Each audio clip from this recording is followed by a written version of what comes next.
যিসকলৰ চাকৰি নাই বৰ্তমানলৈকে তেওঁলোকৰ বাবে এটা সুখবৰ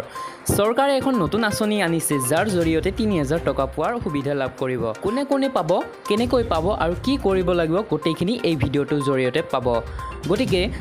এই চেনেলটো যদি এতিয়ালৈকে সাবস্ক্ৰাইব কৰা নাই তো কৰি লওক লগতে বেল আইকনটো বজাই দিব কাৰণ নতুন নতুন এনেকুৱা ইনফৰমেশ্যন প্ৰথমে আপুনি যেন পায় সো আমি ভিডিঅ'টো ষ্টাৰ্ট কৰোঁ নৰেন্দ্ৰ মোদী ডাঙৰীয়াই এই আঁচনিখন ফেব্ৰুৱাৰী মাহতে মুকলি কৰিছে সকলোৱে এই আঁচনিখনৰ সুবিধা ল'ব পাৰিব সম্পূৰ্ণকৈ ভিডিঅ'টো চাওক নিশ্চয় সকলোখিনি বুজি পাব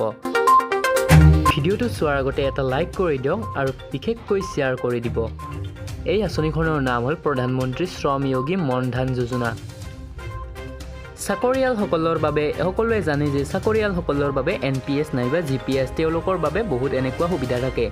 যাৰ সহায়ত তেওঁলোকে পেঞ্চন পায় যেতিয়া তেওঁলোকৰ চাকৰি সমাপ্ত হয় কিন্তু যিবোৰ বিজনেছ কৰে তেওঁলোকৰ কাৰণে কোনো ধৰণৰ তেনেকুৱা বস্তু নাই তেওঁলোকে যেতিয়ালৈকে কৰিব পাৰিছে তেতিয়ালৈকে টকাটো ইনকাম কৰি আছে কিন্তু যেতিয়া তেওঁলোকে কৰিব নোৱাৰা হ'ব তেতিয়া তেওঁলোকে কোনো ধৰণৰ টকা ইনকাম কৰিব নোৱাৰে গতিকে চৰকাৰে এটা নতুন আঁচনি আনিছে যাৰ জৰিয়তে আপুনি 60 বছৰ হোৱাৰ পাছত আপোনালোকে কমেও মাহিলি ৩০০০ টকা লৈ পাব গতিকে এই আঁচনিখনৰ বিশেষ আপুনি যদি সম্পূৰ্ণকৈ জানিব ইচ্ছা কৰে তেতিয়াহ'লে লিংক এণ্ড ডেছক্ৰিপশ্যনত গৈ চাই ল'ব সো আজিলৈকে এইখিনিয়ে সো আকৌ এবাৰ কৈছোঁ যদি আমাৰ সৰু ইনফৰমেশ্যনখিনি শুনি ভাল লাগিছে তেনেহ'লে লাইক কৰি জনাই দিয়ক লগতে শ্বেয়াৰ এণ্ড ছাবস্ক্ৰাইব আৰু কাষত থকা বেল আইকনটো বজাই দিব